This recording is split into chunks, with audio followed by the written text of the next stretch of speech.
नमस्कार जंटी में स्वागत है आपका। मैं हूं योगेंद्र। आप देख रहे हैं बड़ी खबर और बड़ी खबर में हम बात करेंगे भाजपा की परिवर्तन यात्रा की। राजस्थान विधानसभा सामने है। महीने भर में कभी भी सब कुछ ठीक रहा तो आचार संहिता लग जाएगी। बताया जा रहा है कि अक्टूबर के फर्स्ट वीक के अंदर अनाउंस किया जा सकता है असेंबली इलेक्शन।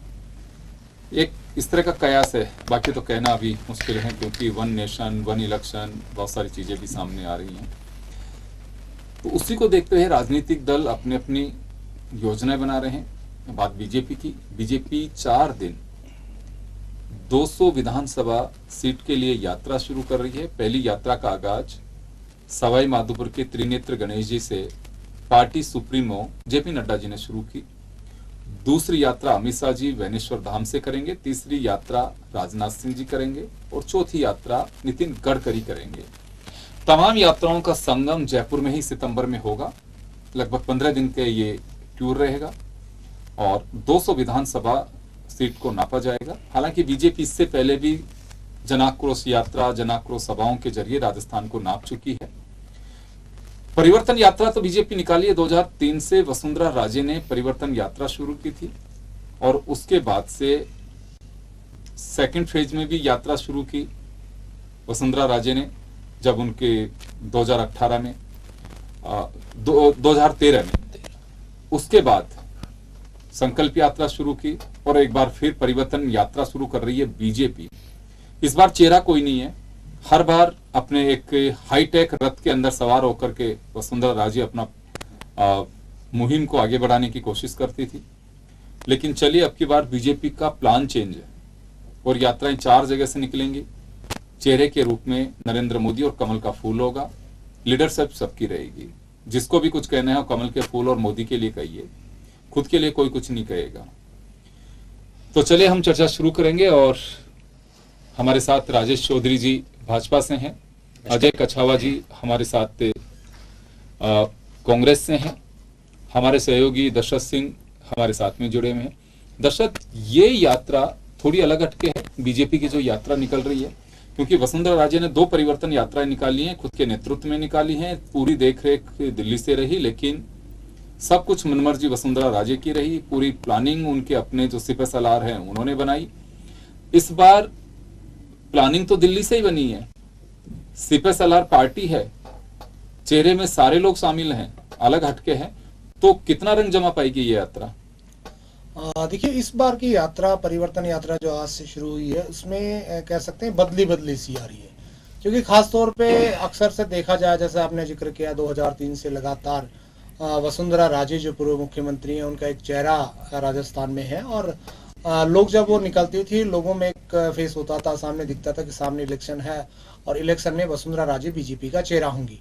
लेकिन इस बार राष्ट्रीय नेतृत्व ने वसुंधरा राजे या किसी भी चेहरे से परहेज किया है और इस यात्रा को कह सकते हैं कमल का फूल। प्रधानमंत्री मोदी एक चेहरे के रूप में इसमें आगे बढ़ेंगे लगातार जैसे जैसे यात्रा रहेगी। लेकिन सबसे बड़ी बात यह है कि क्या राजस्थान किसी चेहरे के बिना उसको वोट कर पाएगा, कमल के फूल को या प्रधानमंत्री को? क्योंकि अक्सर से देखा जाता है जब विधानसभा का इलेक्शन होता है वहां पर अलग हालात होते हैं और लोकसभा का इलेक्शन होता है तब अलग हालात होते हैं। हालांकि हालात ये भी बन रहे हैं कि वन नेशन वन इलेक्शन की चर्चाएं चल रही हैं या कह सकते हैं कि संसद का एक विशेष सत्र भी बुलाया जाना है कि क्या होंगे या नहीं होंगे, एक अलग विषय है। लेकिन विधानसभा में अलग तरह की चीजें सामने आती हैं। उसमें अगर कोई चेहरा का होता है तो निश्चित तौर पे एक उसका अलग प्रभाव होता है। हालांकि बीजेपी को लगता है, राष्ट्रीय इकाई को लगता है कि प्रधानमंत्री नरेंद्र मोदी का वो चेहरा है जिसके दम पर राजस्थान में सत्ता पाई जा सकती है। अगर राजस्थान में सत्ता 2023 की मिलेगी तो 2024 में या इससे पहले इलेक्शन होंगे आम चुनाव, तो उसमें प्रधानमंत्री मोदी एक बार तीसरी बार वो पीएम बन सकते हैं। इस तरह की उम्मीद होगी पार्टी को। लेकिन क्या कमल खिला पाएगी राजस्थान में या राजस्थान के जादूगर की जादूगरी एक बार फिर कमाल कर पाएगी, ये देखना काफी दिलचस्प होगा। लेकिन यात्रा का आगाज हो गया है और इस यात्रा के जरिए संदेश देने की कोशिश की गई है। आपने देखा मंच पर वसुंधरा राजे हो, गजेंद्र सिंह हो, सतीश पूनिया हो, सीपी जोशी हो, तमाम जो सीनियर लीडर हैं प्रदेश इकाई के, सभी शामिल रहे और एकजुटता का मैसेज कहीं ना कहीं पार्टी की तरफ से दिया गया कि सब एकजुट है और एकजुटता के साथ आगे बढ़ेंगे और राजस्थान की सरकार को उखाड़ फेंकेंगे, इस तरह का संकल्प भी वहां पर लिया गया। बिल्कुल, यात्रा का मजमून तय है कि राजस्थान सरकार पे हमला बोलना है, मोदी जी की योजनाओं का गुणगान करना है। जैसे जन आक्रोश सभाएं और यात्रा रही, उसी तरह से अजय कछावा जी हमारे साथ में कांग्रेस से जुड़े हुए हैं। अजय जी, पहला रिएक्शन तो चाहूंगा, यात्रा है और यात्रा में साफ कार्यकर्ताओं को कहा जा रहा है कि वर्तमान सरकार को उखाड़ करके फेंकना है। देखिए, भारतीय जनता पार्टी सन 1991 से यात्राएं कर रही है। भारतीय जनता पार्टी का हिंदुस्तान में यात्रा के माध्यम से दंगा कराने का एक माध्यम रहता है। भाजपा सरकार हिंदुस्तान जलाओ पार्टी है और आपको मैं ये बता देना चाहता हूं कि राजस्थान की जनता इनको देख चुकी है 2014 से। जो नरेंद्र मोदी जी ने जो जन घोषणाएं की थी, जनता से वादे किए थे, उन वादों पे ये किन वादों को लेकर ये जनता के बीच आए थे और किन वादों के उम्मीद को लेकर जनता ने इनको वोट दिया था। आज की अशोक गहलोत की जो सरकार है वो जन कल्याण की अपनी नीतियों के माध्यम से जनता के बीच जा रही है और भारतीय जनता पार्टी किस माध्यम से, किस मुंह से जनता के बीच जाना चाह रही है, राजस्थान को क्या करना चाहती है, क्या राजस्थान को भी मणिपुर की स्थिति में लाना चाहती है कि एक संप्रदाय को दूसरे संप्रदाय से लड़ाया जाए, एक जाति को दूसरी जाति से लड़ाया जाए, या हर जगह एक वाद विवाद हो, दंगा हो। मतलब आज आप ये देखिए कि राजस्थान में जो शांति प्रिय शासन है, राजस्थान का में एक जो स्वभाव है वो शांति का है।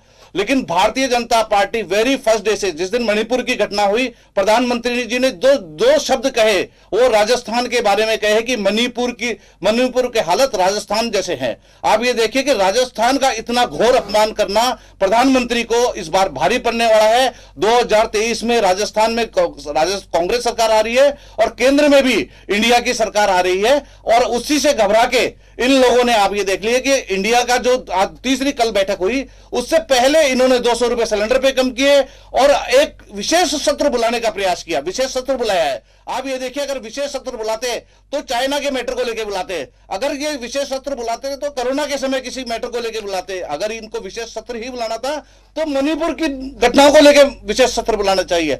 मैं ये कहता हूं कि भारतीय जनता पार्टी पिछले 9 साल से एक्शन मोड में रही है, इलेक्शन मोड पे रही है, लेकिन भारत की जनता के लिए कुछ भी नहीं किया। महिलाओं के लिए, किसान के लिए, युवाओं के लिए। हिंदुस्तान युवाओं का देश है। हिंदुस्तान में आज सबसे बड़ा युवा आबादी है, लेकिन आज सारी युवा बेरोजगार बैठी है, उसके पास काम नहीं है, उसके पास स्किल नहीं है। अजय जी, लेकिन बीजेपी जो अपना यात्रा लेकर के जाएगी, जनता के बीच जा रही है, उनके अपने रथ बनाए हुए हैं उन्होंने, वो जनता के बीच जाकर के एक ही बात कहेंगे कि राजस्थान सरकार का फेलियर क्यों है, परिवारवाद क्यों है, तुष्टीकरण क्यों है। इसका क्या इंतजाम किया है कांग्रेस ने? देखिए, परिवारवाद की बात है, जहां तक भारतीय जनता पार्टी का परिवार आपको नहीं दिखता है। भारतीय जनता पार्टी के परिवार में आप ये देखिए कि वहां परिवारवाद नहीं है। लेकिन गांधी परिवार के अगर परिवारवाद की बात करते हो तो मुझे यह लगता है कि गांधी परिवार ने इस देश को बहुत कुछ दिया है। गांधी परिवार का इस देश के प्रति हम लोग समर्पण रहा है। ये तो आपके साथ त्याग रहा है। वाले कर रहे हैं, बीजेपी वाले बात कर रहे हैं परिवारवाद की। बीजेपी वाले अपने परिवारवाद की तरफ जाके कि उनके परिवार के कितने लोग हैं जो उनके पास शामिल है। परिवारवाद मतलब उनका ऐसा कोई राज्य नहीं है। आज वसुंधरा राजे को ले लीजिए, उनका बेटा एमपी है। आज राजनाथ सिंह जी को ले लीजिए, उनका बेटा भी सांसद है। आज ऐसा परिवारवाद में कौन ऐसा नहीं है। गोपीनाथ मुंडे की बेटी है। आप नवीन, मतलब परिवारवाद का नाम ये लेते हैं, लेकिन वास्तविकता आप देखो कि परिवारवाद भारतीय जनता पार्टी में है। चलिए राजेश जी, आपके पास मैं आना चाहूंगा। कांग्रेस ने भी तैयारी कर रखी है। आप लोग तो परिवर्तन यात्रा निकालते हुए परिवर्तन के दौर चलाने की कोशिश करेंगे, लेकिन कांग्रेस ने भी कहा है कि परिवारवाद का मुकाबला हम कैसे जवाब से परिवारवाद से करेंगे, कैसे तुष्टीकरण का जवाब देंगे, कैसे हमारे डेवलपमेंट को हम आगे बढ़ाएंगे। योगेंद्र जी, जैसा आज आप सबको पता है सवाई माधोपुर के त्रिनेत्र गणेश जी महाराज जी से आज परिवर्तन यात्रा प्रारंभ हुई है, जिसका प्रारंभ श्री जेपी नड्डा जी जो हमारे भारतीय जनता पार्टी राष्ट्रीय अध्यक्ष हैं उनके नेतृत्व में किया गया है। और आज आप देखें उस सवाई माधोपुर में जो दशहरा स्टेडियम दशहरा मैदान है जहां पर ये प्रोग्राम हुआ, लाखों की भीड़ थी, मतलब लाखों की भीड़ उन हमारे जो भारतीय जनता पार्टी के नेता उनको देखने तो आए थे, परंतु मूल परिवर्तन करना चाह रहे थे, वो कांग्रेस को उखाड़ फेंकने के लिए सारे इकट्ठे हुए हैं। जैसा आज प्रथम फेज के अंदर आपने देखा श्री जेपी नड्डा जी ने परिवर्तन यात्रा प्रारंभ की और ऐसे कल अमित शाह जी करेंगे जो बेनेश्वर से कोटा तक जाएगी और ये जो आज यात्रा है ये हमारे जयपुर जाके वापस आएगी। लेकिन जैसा कि आपने देखा कि जिस हिसाब से भारतीय जनता पार्टी कार्य कर रही है, अभी आप नरेंद्र मोदी जी की बात कहा कांग्रेसी भाई ने कि कल ही श्री नरेंद्र मोदी जो हमारे यशस्वी प्रधानमंत्री, उन्होंने एक कमेटी गठित की, श्री पूर्व राष्ट्रपति हमारे रामनाथ कोविंद जी के नेतृत्व में एक अध्यक्षता में कमेटी गठित की है, जिसमें यह तय किया गया कि एक देश एक चुनाव होने चाहिए। क्योंकि उन्होंने प्रारंभ में मोदी जी ने यह कहा था कि साहब मैं जब इनके हमारे भारतीय जनता पार्टी घोषणा पत्र में भी ये बात थी कि हम इसको इस वे में लाएंगे, उसी रामनाथ कोविंद जी की अध्यक्षता में कमेटी गठित हुई और उसी के आधार पर तय किया गया कि क्यों नहीं जो हमारे हिंदुस्तान में चुनाव में हर साल कहीं ना कहीं चुनाव होते हैं, कभी राज्यसभा के चुनाव होते हैं, कभी लोकसभा के चुनाव होते हैं, कभी विधानसभा के चुनाव होते हैं। तो इस अनावश्यक खर्च को रोकने के लिए हम क्यों नहीं पूरे हिंदुस्तान में एक ही दिन चुनाव कराए जाए, जिससे क्या होगा कि बहुत सारे संसाधन बच जाएंगे और करीब करोड़ों रुपए का जो हर साल इस देश पे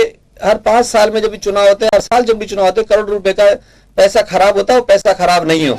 जहां तक इन्होंने कहा कि साहब मणिपुर, अरे जब अमित शाह जी का वो भाषण अगर आप देख लें जिसमें कहा था कि जब ये मणिपुर पे बहस हो रही थी तो वॉकआउट क्यों किया कांग्रेस ने, बात करते बहस करते, परंतु ये उस समय तो मैदान छोड़ भागते हैं।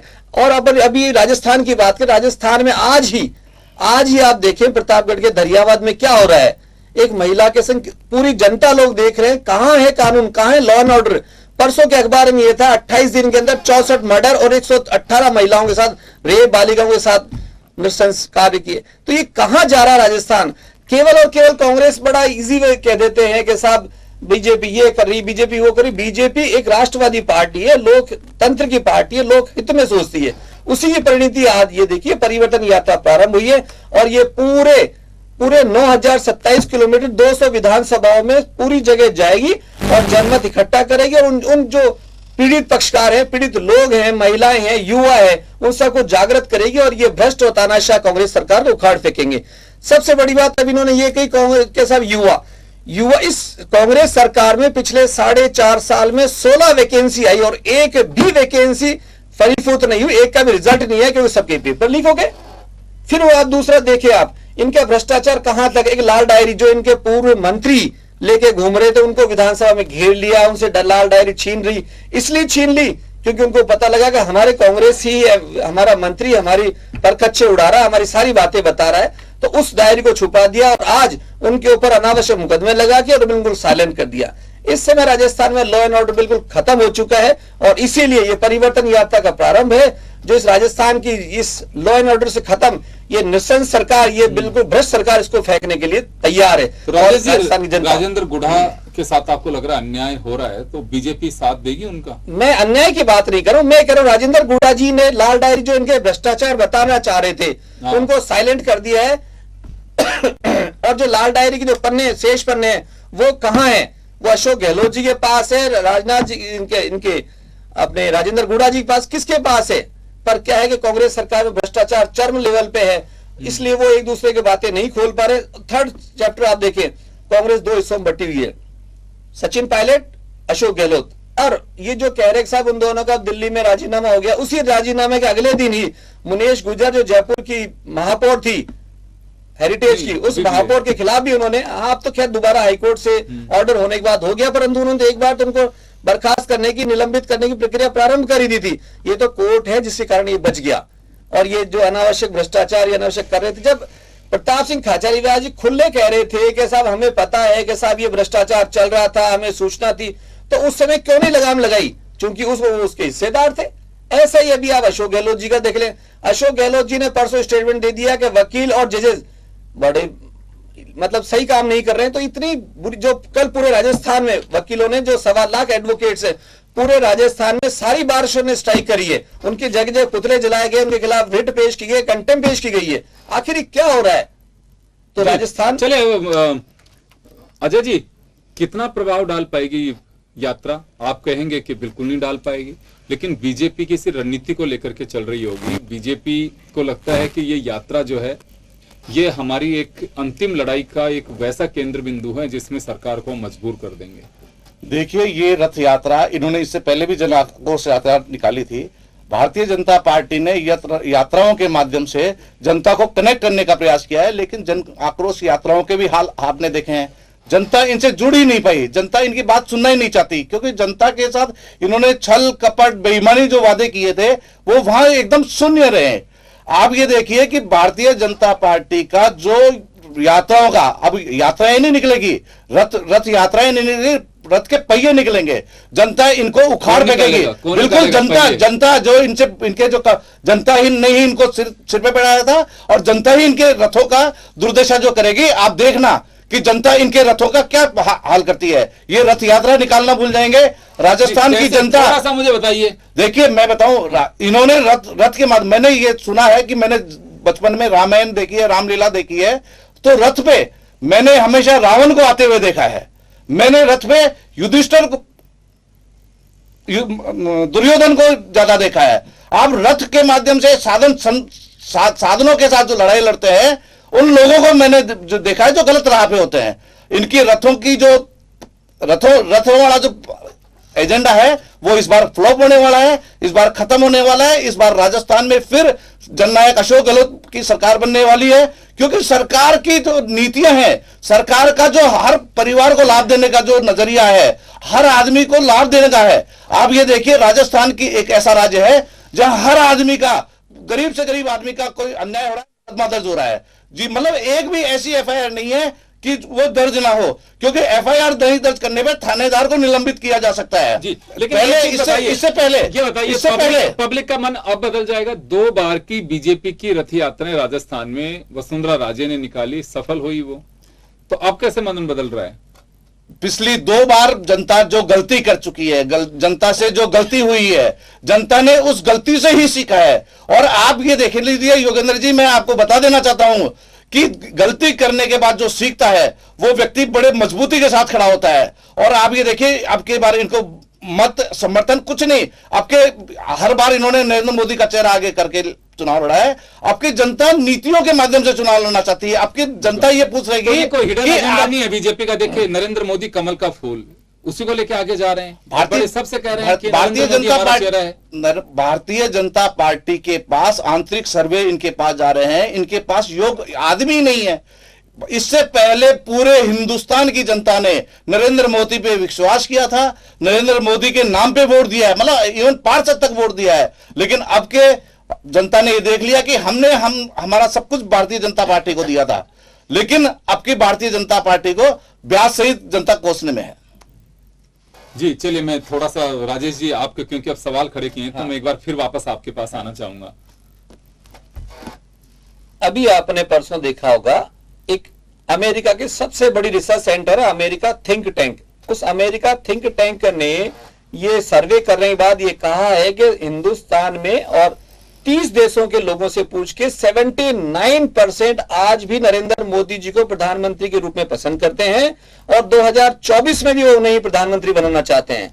जहां तक राजस्थान के अगर बात करें, भी राजस्थान में परिवर्तन यात्रा चल रही है। परिवर्तन यात्रा बिल्कुल परिवर्तन कर देगी। राजस्थान में जड़मूल को, इस तानाशाह, इस भ्रष्ट सरकार को बदलने के लिए यात्रा की गई है, और 1.5 करोड़ जो लोग हैं इस राजस्थान में, उन सबके पास ये परिवर्तन यात्रा जाएगी, और एक सुरास उनका संकल्प की यात्रा करते हुए इनको भ्रष्ट सरकार को हटाने के लिए संकल्पित रहेंगे। और पूरी 200 विधानसभाओं में हम जाएंगे, सबसे मिलेंगे, और सबसे बात करने के बाद ये जो भ्रष्ट सरकार है इसको बिल्कुल नेस्ताबूद करने के लिए हम सब तैयार हैं। जैसा इन्होंने अभी मुझे कहा कि साहब ये युवा, अरे आप राजस्थान के युवा देखो ना, एक भी युवा को नौकरी नहीं मिल रही है, जो सबसे रीढ़ की हड्डी होती है हर देश की। हर युवा इस देश की रीढ़ की हड्डी, उसके आधार पर ही देश विकास करता है। आप तो उसको नौकरी नहीं दे पा रहे हो। जो वैकेंसियां निकाल रहे हो उन सबको पेपर लीक कर रहे हो। आखिर ये भ्रष्टाचार का है? आपके आरपीएससी चेयरमैन मेंबर भ्रष्टाचार के आरोप में घिरे हुए हैं, कभी किसके घर से पैसे मिल रहे हैं, कभी किसके यहां से पैसे मिल रहे हैं। अभी आपने देखा कुछ दिनों पूरी विधानसभा जो बिल्कुल शासन सचिवालय उसके एक मंत्रालय के अंदर वहां से पैसे बरामद हो रहे हैं। आखिर ये क्या हो रहा है इस राजस्थान में? मैंने तो पहली बार ऐसा देखा, ऐसी अराजकता, ऐसी तानाशाही पहली बार देखी, जहां केवल और केवल भ्रष्टाचार, तानाशाही, महिलाओं के साथ अपराध, युवाओं को कोई न्याय नहीं मिल रहा है, बिल्कुल बेरोजगारी के स्तर पे है। तो ये जो परिवर्तन यात्रा है ये बिल्कुल सफल होगी। और जो नरेंद्र मोदी जी की व्यू रचना है, जो उनका सोच है कि हम देश को आगे बढ़ाएंगे, उसमें अमेरिकी थिंक टैंक ने भी मोहर लगाई है। और इन्होंने जो कांग्रेस के अभी वो चल रहे हैं, वहां पहली बार 3 बार, आज शायद 72 डेज हो गए हैं, लेकिन उनको अभी तक दूल्हा नहीं मिला है। पूरा कांग्रेसी विपल 28 दलों को लेके घूम रहा है। कभी तो पहले बिहार चले गए, फिर कर्नाटक चले गए, और अब महाराष्ट्र, अब ये महाराष्ट्र के अंदर होटल हयात में मीटिंग कर रहे हैं। उसमें अभी ये 28 दलों के 63 लोग इकट्ठे हैं, लेकिन उनमें से आज तक ये इस 72 दिनों में आज तक ये तय नहीं हो कि हमारा दूल्हा कौन बनेगा। ज्यादा लोगों के साथ में बैठने से, अलायंस करने से कोई रिजल्ट नहीं निकल पाता। नहीं, अगर लोग तो उनका 38 के साथ आप उनका केवल आप उन 38 में से 34 से तो मतलब किसी से बात नहीं करते विधानसभा चुनाव तक, और आपके उन 34 लोगों में से राजेश जी, मैं आपकी थोड़ी जानकारी कर देना चाहता हूं। राजस्थान में बीजेपी जीती है। 34 दलों में एक भी एमएलए एमपी नहीं है 34 दलों का। आपने सिर्फ कागजों में एक दल बना रखा है। आप इंडिया के नाम से इतने भयभीत हो चुके हैं श्रीमान नरेंद्र मोदी जी, पहले दिन से इंडिया के नाम से नहीं मिल रहा आपको। अरे आपका दूल्हा तो दुल्हन छोड़ गया, वो पहले ही आपका दूल्हा तो पहले रिजेक्ट हो गया। हमारा दूल्हा तो देखिए हम ही तय कर पाए हो साहब, इंडिया का दूल्हा तो वो होगा जो इंडिया को आगे बढ़ा करेगा, इंडिया को आगे लेके जाएगा। राजेश जी, दोनों देखिए, कांग्रेस भी अक्सर कहती है और आप भी कह रहे हैं, बिना दूल्हे के काम नहीं चलता। और जब लगता है राजनीतिक दलों के है ना, हमारे पास तो नेतृत्व, हम राजस्थान बात कर लेते हैं। फिर अभी राजस्थान में सवाल खड़ा करेंगे, बीजेपी का राजस्थान में दूल्हा कौन होगा? चलिए मैं इनसे पूछता हूं, मुख्यमंत्री बनेंगे? मैं इनसे ये पूछना चाहता हूं, कांग्रेस में आज तक कौन से चेहरा चला? आज तक केवल परिवारवाद, सोनियावाद, वहां से जो तय होके आएगा। कभी अशोक गहलोत सीएम गलत देखो, भारतीय जनता पार्टी का काम झूठ बोला है और झूठ बोलेगा। अशोक गहलोत जी का पारिवारिक पृष्ठभूमि उठा के देख लीजिए, साधारण परिवार से मुख्यमंत्री बनेगा, अशोक गहलोत बनेंगे? अगर फेस बिल्कुल अशोक गहलोत रहेंगे, बिल्कुल अशोक गहलोत रहेंगे। अशोक गहलोत ही फेस है, अशोक गहलोत ही। मैंने आप सुनिए, घोषणाएं अशोक गहलोत की है, अशोक गहलोत की घोषणाएं हैं, अशोक गहलोत की नीतियां हैं। अशोक गहलोत जी हर विज्ञापन में है ना, गांधी परिवार नहीं है, इंडिया परिवार है, हमारा भारतीय परिवार है। हम सुनो, इंडिया भी चेहरा नहीं, भारत जोड़ेंगे और इंडिया को जिताएंगे। आपके ऐसे ही रह जाओगे। आप लोगों ने बहुत कुछ यही तो कहना चाह रहा हूं आपसे लिया है। और आप सुनो, आप भ्रष्टाचार की बात करो राजेश जी, आप वकील हो, एडवोकेट हो, तो मैं आपको भ्रष्टाचार के बारे में 2 बात बताना चाहता हूँ कि भ्रष्टाचार के मामले को लेके, भ्रष्टाचार को लेके श्रीमान नरेंद्र मोदी ने बड़े बड़े भाषण किए थे। अन्ना हजारे ने बहुत बड़ा आंदोलन किया था, लोकपाल की बात की थी। और आज उसी भ्रष्टाचार को लेकर जो राइट टू इंफॉर्मेशन राजस्थान सरकार ने बनाया, कांग्रेस सरकार ने बनाया था 2005 में, आपने उसको खत्म करने का प्रयास किया है। आप उसको खत्म कर देना चाहते हैं। सुनिए, आपने राइट टू इंफॉर्मेशन जो भी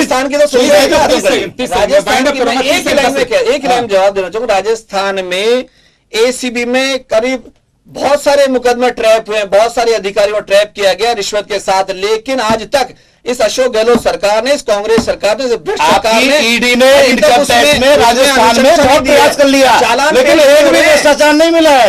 आपकी सरकार पहले दिन से सरकार को बंद गिराना चाह रही थी, पहले दिन से, लेकिन पिछले 5 साल से आप प्रयास करते रहे। आप भी मेरी बात सुनो, सुन लो, मैं तो नहीं, मैं आप भी मेरी बात सुन लीजिए। 5 साल से आपने जहां प्रयास मिला, आपने परमिशन नहीं देते हो। आपने कर्नाटक में हमारी सरकार गिराई, आपने गोवा में गिराई, आप हर जगह, मध्य प्रदेश में आप सरकार आ गए, आपका प्रयास तो हर जगह ही था, लेकिन आप कहीं सफल नहीं हुए। आपके चाणक्य फेल हुए हैं, आपकी आप नीति आंकड़ों की बात और करिए, आपके फेल आंकड़ों होगी। की बात करिए, नीति की बात राजस्थान की कीजिए। देखिए आप जिन वादों को लेके जनता के बीच गए थे, उन बातों को लेके अब आ जाइए कि हमने ये वादे किए थे अभी विधानसभा और हमने ये चुनाव काम में किए इसकी हैं, बात और कीजिए, आज ये राजस्थान पोजीशन है खत्म हो चुका है, लॉ एंड ऑर्डर खत्म हो चुका है। आपके प्रति चलिए, जनता का आप तो विश्वास करिए। खत्म हो चुका है।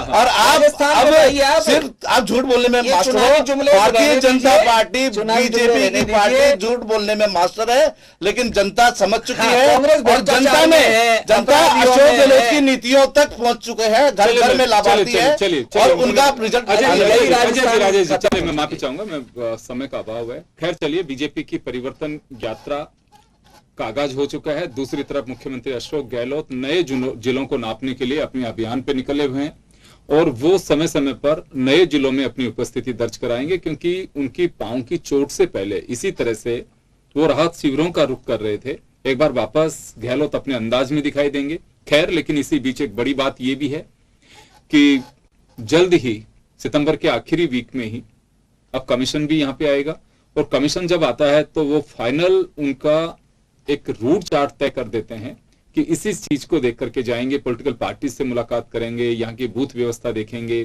तमाम चीजों को देख करके जाएंगे, मीडिया के साथ भी उनका इंटरेक्शन होगा।